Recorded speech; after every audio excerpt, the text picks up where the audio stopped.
돌아가신 그주는 하나님의 외아들 대속하신 주로다. 주는 죄가 없어도 만민 구원하시려 고통 당하셨으니 주여 심한 고통이 나의 영혼 덮을 때 주를 보게 하소서. 아멘.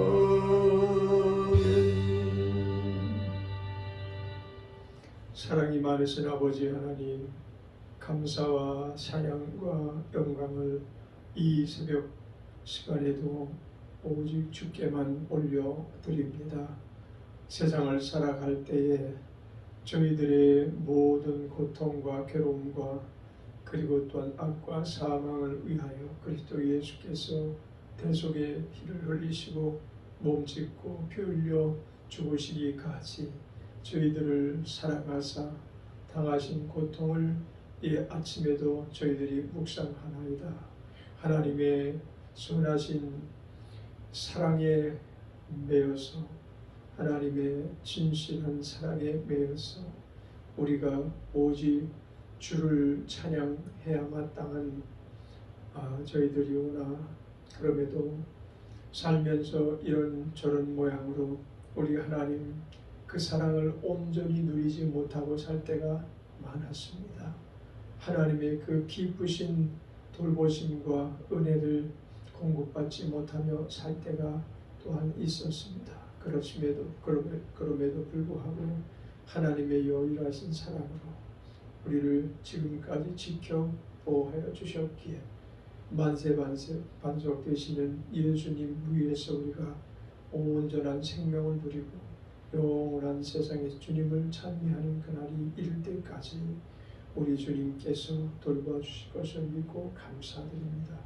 이 아침에도 선하신 주의 음성을 듣고 성령께서 말하게 하심을 통해 말할 수 있는 시간, 듣게 하심을 통해 듣는 시간 되게 하옵소서. 영광을 주님께 돌리며 감사 찬양하며 예수님의 이름으로 기도드렸습니다. 아멘. 하나님의 말씀 빌립보서 1장 6절로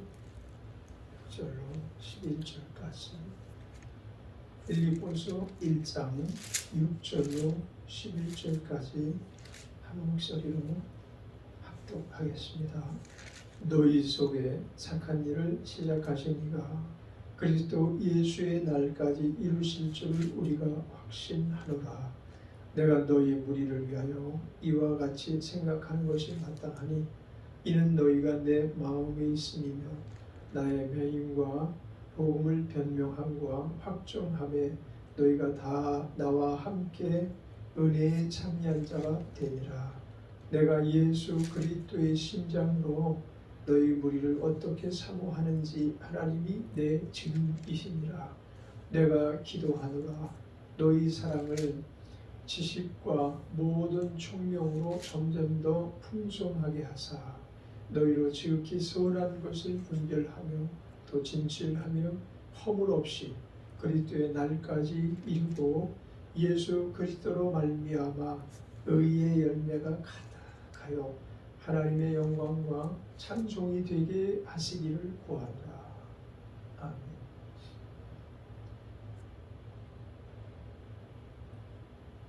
그리스도의 예수의 날까지라는 주제를 가지고 오늘 이제 참고 구절은 8절입니다. 내가 예수 그리스도의 심장으로 라는 내용을 담고 있는 구절이죠. 그래서 네 번째 주제입니다. 소주제는 네 번째 예수 그리스도의 심장이고, 또한 예수 그리스도의 심장이라는 제목을 두 번째로 다시금 세 번 해서 다시 한 번 더 생각해 보고 은혜를 나누는 시간을 갖기를 바랍니다. 예수 그리스도의 심장으로 너희 무리를 어떻게 사모하는지 하나님이 내 증인이시니라. 금요일 날 새벽 예배 시간에 예수 그리스도의 심장으로 라는 주제 안에서 또 하나님이 그것에 대한 내 증인이시니라 라는 내용을 가지고 잠시 은혜를 나누었죠. 예수 그리스도의 심장으로 라는 말은 그래서 어떤 의미를 가지고 있는가 라는 부분을 생각해 보았고, 예수 그리스도의 심장이라는 말은 다시 말하면 우리 옛사람이 가지고 있었던 심장, 인본주의적인 삶을 이끌어 나아가는 생명을 공급해 주었던 심장, 세속적인 삶을 살면서 그 안에서 최선을 다하고 또한 노력을 다해서 행복을 찾아 나가기 위해서 애쓰며 살아왔던 그런 힘을 공급했던 심장에 대해서 우리가 생각해 볼 바 있는데요. 그 심장이라는 말은 그래서 그 생명을 공급해 주는 에너지를 공급해 주는 에너지원이다, 이렇게 말할 수 있다라고 생각을 했던 것입니다. 맞는 얘기고요. 심장이 죽으면 모든 게 다 죽습니다. 왜냐하면 심장은 우리 몸에 산소를 공급하는 기능과 또 피를, 맑게 된 피를 계속해서 순환된 피를 공급해서 온몸 세포 구석구석까지 그 공급을 해주는, 영양소를 실어 공급해주는 피를 계속 펌프질해서 돌리는 기능이 있거든요. 인간의 피는 죄로 오염이 되어서 아무리 심장이 깨끗이 걸러도 그 죄의 속성을 연장해 주는 에너지만을 공급해 주는, 다시 말하면 부분적인 삶, 어떤 순간에서부터 순간까지 한계를 지닌 삶을 살게 하기 위해서 운동하는 기관인 것입니다. 그러나 그리스도께서 몸 씻고 피 흘려 죽으심으로 말미암아 우리를 갖추고 사신 다음에 그 생명 공급하는 기관을 사망에 연루되어 살던 심장을 바꿔주신 것입니다. 누구의 심장으로? 예수 그리스도의 심장으로. 세상에는 사망과 생명이 있습니다. 보이는 세상 안에 분명하게 우리가 볼 수 있는 것은 살아있는 사람과 죽은 사람. 그저께 우리 친구 목사님을 만났는데 모친이, 이 목사야, 오늘 밤은 다 같이 자고 가지 않으렴? 그렇게 말씀을 하더래요. 토요일인데. 그래서 어머니 들어가서 주일 예배 준비도 해야 되고, 그러니까 그 어머니가 교회에서 거주하고 계셨어요. 교회 그 숙소가 따로 정해져 있는 그 방에서 늘 거주하고 계셨는데, 그래 그러려무나 그러시더래요. 그 모친의 연세가 93 되셨을 때. 그래서 이제 들어가면서 조금 좀 어머니가 좀 어머니하고 이제 이렇게 들어가 살겠다라고 말씀을 드렸지만 좀 어머니가 연민의 정이 느껴지고, 어머니가 이제 늙으셔서 외로우신가 보다 그런 마음도 들면서 내일 9시까지 올게요 어머니, 그러고 이제 들어가신 거예요. 그래서 이제 아침 9시에 문을 이렇게 열었는데 어머니가 그냥 바닥에 누워 주무시고 계시더라는 거예요. 원래 9시에 올게요 그럼 어머니는 조금 일찍 일어나셔서 기도하시다가 목사님이 들어오면 아이고 목사님 오셨네, 그러고선 맞아주시는 게 그게 하루 일과의 패턴인데 그러질 않으시는 거예요.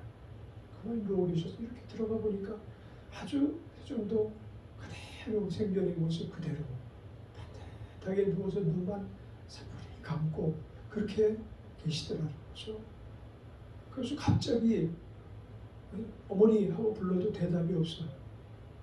그래서 코앞에다 이렇게 귀를 들이대니까 소리는 들리지 않는데 따뜻한 온기가 느껴지는 거예요. 그래서 아직 잠이 덜 깨셨나 하고 팔을 이렇게 짚어보니까 맥박이 뛰질 않는 거예요. 그 가슴에 손을 이렇게 대보니까 가슴의 심장 박동이 느껴지지 않는 거예요. 원래 노인의 심장은 크게 뛰질 않으니까. 그래서 왜 이렇지?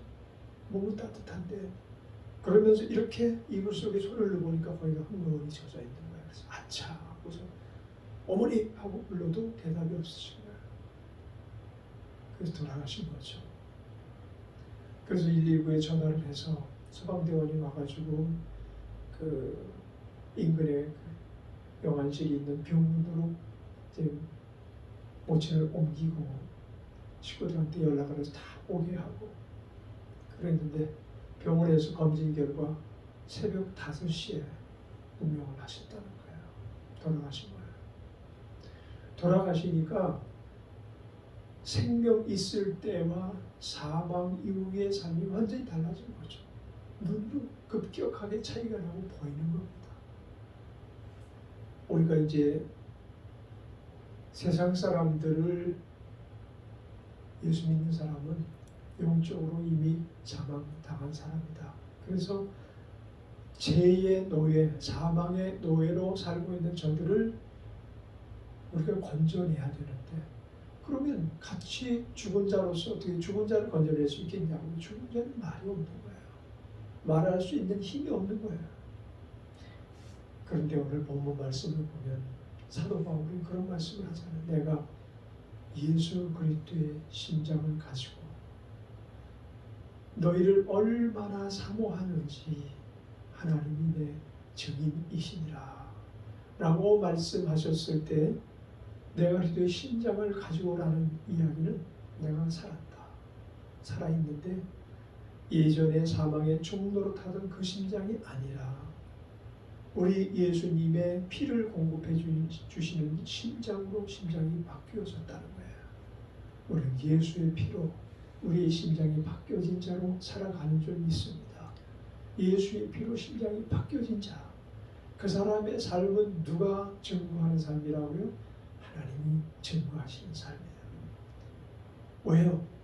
고귀한 예수의 피가 우리 안에 늘 생명으로 영원한 생명을 가지신 그 피가 늘 생명으로 우리 생명을 붙잡고 계시기 때문이죠. 많은 사람들이 이 생명이 예수의 피가 무엇인가라고 의학적으로 생각하려고 하는데 이건 의학적인 문제가 아니에요. 영적인 문제고 또 하나님과 우리의 교통의 문제고 마귀와 우리가 이미 이제 관계가 끝났다라는 것을 증거하는 문제인 거죠. 그래서 아주 근본적으로는 이미 원수 마귀는 우리가 관계없는 자가 되었어요. 그가 피를 공급해줬던 사망의 피를 공급해줬던 심장이 이미 바뀌어졌기 때문에 하나님께서는 이는 내 자녀이며 내 종이고 내 사역자니라 라고 원수 마귀를 향하여 증거하고 계신 삶을 우리는 살아가고 있다는 것입니다. 자, 그리고 세상에는 선과 악이 존재해요. 그럼 그리스도의 심장으로 살아가는 예수의 심장으로 살아가는 사람에게 있어서 이제 보게 된 것은 악이 존재한다는 것과 선이 존재한다는 것이 보여지는 거예요. 이전에는 악이 존재하는지 몰랐어요.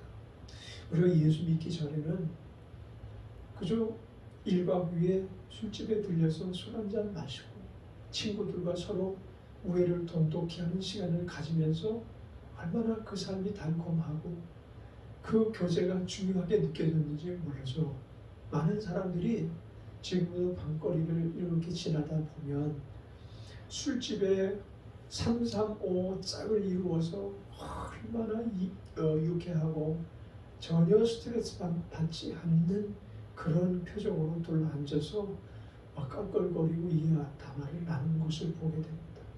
어제도 잠깐 세차를 하기 위해서 저녁 때 주차장으로 가고 있는데 이 코로나 바이러스로 말미암아 모이기를 금하고 제발 좀 집안에서 생활하는 시간, 활동하는 시간 외에는, 직장 생활하는 시간 외에는, 꼭 필요한 시간을 사회적인 활동하는 시간 외에는 집에서 단 한 달만이라도 우리가 집고 생활을 해야 된다고 정부에서 그처럼 호소하고 있잖아요. 지금 코로나 발발 이후로 하루 500명 이상 계속 확진자가 발생을 하고 있는데 이 확진자 발생 빈도가 가장 급격하게 지금 솟구쳐 올라오고 있는 거예요. 그리고 이전에는 어떤 집단 안에서 많은 숫자가 발생을 했지만 지금은 아주 전국에 곳곳에 그 확진자들이 숨겨져 있는 거예요. 근데 그들 중에서 무증상자들이 많다. 그래서 어디 접촉자를 통해서 우리가 확진이 될 수 있는지 모를 정도로 숨겨져 있는 확진자들이 곳곳에 도사리고 있기 때문에 그래서 정부에서도 의학 체계가 지금 붕괴될 지경이다. 온 세계가 막 기하급수적으로 확진자가 늘어나고 있어요. 미국 같은 데서는 하루에 3,500명, 5,000명이 지금 사망을 하고 있거든요. 땅덩어리가 크기 때문이기도 하지만 얼마나 많은 숫자가 지금 하루에 사망을 당하고 있는지 모릅니다. 그럼에도 불구하고 그것이 너무나 즐거운 거죠. 그것이 건강을 위해서 얼마나 해로운 건지 보지 못하는 거예요. 술 먹으면서 담배를 피고 그 공공의 장소에서 서로 막 소리를 내서 웃고 떠들고 공간은 아주 밀집돼 있고 아주 사람이 꽉 차 있어요, 술집에. 근데 그것이 얼마나 건강을 해치는 아주 나쁜 일인지 모르는 거예요. 그게 안 보이는 거죠. 선과 악을 제대로 분별하지 못하는 거예요. 그런가 하면 길거리 다니면서 담배를 막 피고 있고, 그리고 복도 저 난간 끝자리에 가서 담배를 피고 있고, 최소한의 이해를 갖춘 거죠. 실내에서는 펴서 안 되니까 밖으로 나와서, 그리고 층계 그 앞에 가가지고 거기서 담배를 피면 1층, 2층, 3층, 4층으로 담배가 막 올라가는데, 그래도 그것이 그들은 안에 있다 내려가서 담배를 피는 게 최소한의 이해를 갖추고 착하게 사는 걸로 생각하는 거죠. 자기 건강을 위해서 이 담배 피는 게 얼마나 나쁜 일인지 보지를 못하는 겁니다. 그리고 그것이 생활의 일부라고 생각해요. 요즘은 여자분들도 얼마나 담배를 많이 피는지 몰라요. 그것이 나중에 자기의 태가 열려서 아이를 갖게 되어졌을 때 그 아이에게 있어서 얼마나 나쁜 세포를 전이하고 그 병의 유전자를 그리고 암세포를 증식시킬 수 있는 아주 취약한 구조의 세포를 그 상대방 자기 가장 사랑하는 자녀에게 전가하는 건지 모르는 거예요. 그리고 나이 어린 자매들이나 중년에 이른 여자들이나 노년에 이른 여자들, 옛날에는 사실 노년에 이른 어머니들, 할머니들이 담배를 공방대에 물고 피기도 했고, 또 입담배를 사서 그걸 부수어 튀겨가지고 이렇게 신문지나 이런 거에 말아서 피고 그러는 것들을 종종 발견하고 그랬어요. 우리 어머니도 그런 담배를 피는 것을 내가 어릴 때 종종 목격을 했거든요. 그렇지만은 젊은 여인들이 카페 같은데 그런 데 가서 담배를 피는 것을 쉽게 찾아볼 수가 없었어요.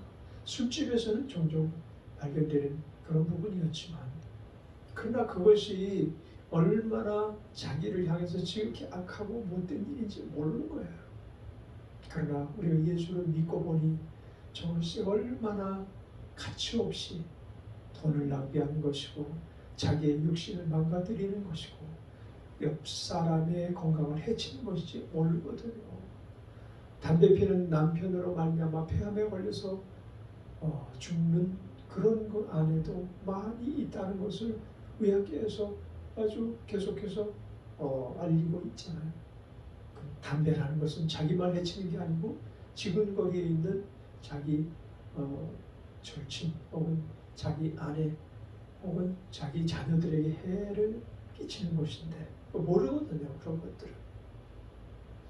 오늘 10절에 보면 너희로 지극히 선한 것을 분별하며 또 진실하여 허물 없이 그리스도의 날까지 이르고 라는 말씀이 기록되어 있어요. 지극히 선한 것을 분별하지 못하는 거예요. 악은 얼마든지 약간 참고해 볼 수 있을 거예요. 그런데 지극히 선한 것에 대해서는 전혀 모릅니다. 우상을 섬기고 또 무당을 찾아가서 점을 보고 구슬하고 조상에게 제사 지내고 그러면서 이제 귀신을 섬기는 일들, 이런 것들에 대해서 분별을 못해요. 그것이 부모에 대한 예고, 자기 장래의 그 불투명한 미래를 조금이라도 찾아보고자 하는 노력 정도로 생각하죠. 그것이 바로 자기의 심장, 옛사람의 심장, 죄와 사망에 묶여 살아가고 있는 자의 심장을 가진 자가 버림당한 모습이 그 안에서 감춰져 있는 것이라고 말할 수가 있는 것입니다. 그러나 예수 그리스도의 심장을 가진 자에게 흐르는 보혈의 피는 우리에게 생명을 증거하고 하나님께서 선명하게 우리를 증거하실 만한 요인이 있음을 아시게 해드리는 것입니다. 심장의 기능은 피를 활동하게 해주는 기능이에요. 예수의 보혈이 우리 안에서 활동하기 위해서는 반드시 예수의 심장이 필요한 것입니다. 이것은 사도 바울의 문제만이 아니라 그리스도 예수의 사람이라고 한다면 누구든지 새로운 피조물이 되었기 때문에 그 새로운 피조물이라는 말씀 안에 보면 다시 말하면 그리스도 예수의 심장을 가진 자가 되었기 때문이라는 뜻도 내포하고 있죠. 왜냐하면 그 새로운 피조물은 이제는 사망에서 종 노릇하고 매어 지내던 삶이 이제는 영원한 생명을 공급받아 살아가는 생명으로 바뀌었다는 것이 전제되는 말씀이거든요. 그러면 새로운 피조물은 어떻게 살아가야 되는가? 11절 예수 그리스도로 말미암아 살아가는 거죠. 이제는 우리가 우리 독단으로 살아가는 것이 아니고 내 힘과 의지 그리고 능력을 자랑하면서 살아가는 게 아니고 예수 그리스도로 말미암아 살아가라는 거죠. 바울은 자기가 예수 그리스도로 말미암아 살아가고 있음을 우리에게 누누이 증거하고 있어요.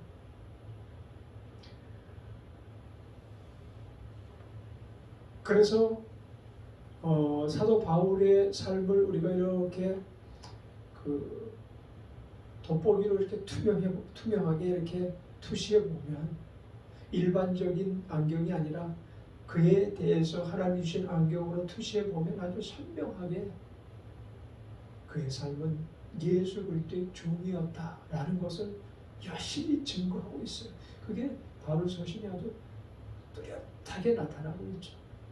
예수 믿는 사람들은 그래서 가장 먼저 사실 알아야 될 것이 너희 속에 착한 일을 시작하신 이가 라는 말부터 삶을 시작해야 된다라는 것을 제가 누누이 말씀을 드린 거죠. 예수 그리스도로 말미암아 그 다음에 지극히 선한 것을 분별한 사람이라고 한다면 10절에 너희가 지극히 선한 것을 분별하며 또 진실하여 허물 없이 그리스도의 날까지 이르기 위해서 어떻게 살아야 된다고요? 예수 그리스도로 말미암아 살고 의의 열매가 가득하여 이것은 예수 그리스도로 말미암아 살아가는 사람의 삶의 결과예요. 그게 뭐라고요? 의의 열매가 가득해야 된다. 의의 열매가 어떻게 해야 된다고요? 그냥 드문드문 이렇게 나타나는 게 아니고 가득하게. 예를 들어서 포도나무를 심었는데 포도나무에 이제 이파리가 무성한데 열매 며칠 계절이 됐음에도 불구하고 열매가 듬성 몇 군데 그냥 들포도처럼 조그맣게 맺혀져 있다고 한다면 그 나무는 예수 그리스도로 말미암아 살지 않는 사람의 삶과 방불하게 포도나무의 삶의 가치 목표 달성하는데 매우 부적절한 나무예요. 그런 것들 어떻게 한다고요? 찝어 불에 던져 불사르시다 이렇게 말씀하신 성경 구절 말씀처럼 그 가치 없는 삶을 산 거죠. 의의 열매가 가득한 삶, 이것이 우리의 삶의 목표인 거죠. 우리의 삶의 결과가 되어야 될 것을 오늘 본문은 말씀하고 있어요. 그러면 이 의의 열매가 가득한 삶을 산 것으로 말미암아 그러면 무엇 때문에 우리는 이러한 삶을 살아야 되는가에 대해서 바울은 그렇게 말씀하고 계신 거예요. 하나님의 영광과 찬송이 되게 하시기를 이렇게 말씀하신 거죠. 의의 열매가 가득할 때 이것이 바로 하나님께 영광을 돌리는 것이고 하나님께 찬송을 드리는 것이다 라는 것입니다. 물론 우리는 예배 전에 하나님을 찬양을 하고 하나님을 예배하는 것에 대한 기도와 감사를 드리죠. 이것이 소용없다는 말씀도 아니고 이것이 이유식행위라는 말씀도 아니에요. 반드시 우리가 입으로 고백해야만 하죠. 믿음은 마음에 믿어 의에 이르고 입으로 시인하여 그 믿음의 열매를 얻는 거예요. 구원에 이르게 되는 것. 그래서 너무나 중요한 부분이고 뿐만 아니라 입으로 고백할 때 감사할 때 이처럼 의의 열매를 맺은 것에 대해서 하나님 저는 부끄러움이 없습니다. 이게 아닌 거예요. 의의 열매가 누구로 말미암아 맺어진 것이기에 예수 그리스도로 말미암아 맺어진 것이기에 하나님 여전히 쓸모없고 여전히 부족하고 미련하고 아둔한 종을 통해서 어찌하여 이와 같은 의의 열매를 맺게 하셨나이까. 이 의의 열매는 하나님의 찬송이요 하나님의 영광이 되시는 예수 그리스도의 수고로움이십니다. 이와 같이 고백을 드리는 것이 우리의 믿음이 되어야 될 줄 믿습니다. 우리의 수고와 노력과 혹은 지식과 열망과 갈망을 통해서 이루어진 성과를 통해서 하나님 오늘도 일이 잘 되게 해주신 것을 감사합니다. 이것으로는 부족한 거죠. 예수님 당신이 나의 모든 삶을 주관하신 이유로 악을 쫓아 행하던 모든 악의 열매를 맺던 사망의 열매를 맺던 종이 이처럼 주님으로 말미암아 열매를 맺었으니 이것은 다 주님의 공로입니다. 주님이 하나님께 영광 돌리는 찬미의 제사입니다. 주님께서 하나님께 감사를 드리실 수 있는 종을 통해서 또한 기쁨을 맛보실 수 있는 일이 아니겠습니까? 이로 말미암아 감사를 드립니다. 이와 같은 고백이 우리가 오늘 이제 본문 말씀 6절로부터 여러 날 동안 11절까지 묵상하면서 우리에게 가르쳐 주신 우리 하나님의 신비한 음성이라면 우리가 정말 많은 열매를 맺기 위해서 더욱더 예수님으로 말미암아 사는 삶이 되기를 주의 이름으로 축원합니다. 기도하겠습니다. 은혜로우신 하나님 아버지 감사와 찬양을 주께 돌려드립니다. 우리 하는 모든 일이 주님으로 말미암아 되는 것이었죠. 주님 없이 되어지는 일은 모두가 다 원수 마귀가 우리를 다시금 부리는 역사 안에서밖에는 나타날 수 없사오니 이 선과 악의 싸움에서 이기신 주님처럼 우리도 선과 악에 싸워 이겨 우리 주 예수 그리스도의 힘으로 살아가는 것을 세상이 알게 증거하는 자들이 되게 하시고 이 하나님의 증거하심이 드러날 수 있는 삶을 살게 하여 주시옵소서. 감사 찬양을 주께 돌리며 예수님의 이름으로 기도드렸습니다. 아멘.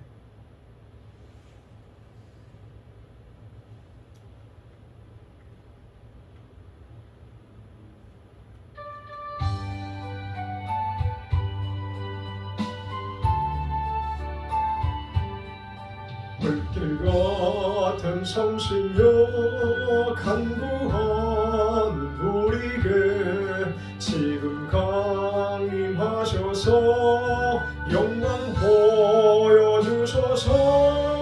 성신이여 임하사 내 영혼의 소원을 만족하게 하소서.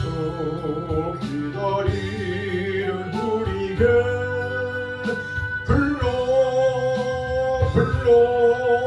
충만하게 하소서.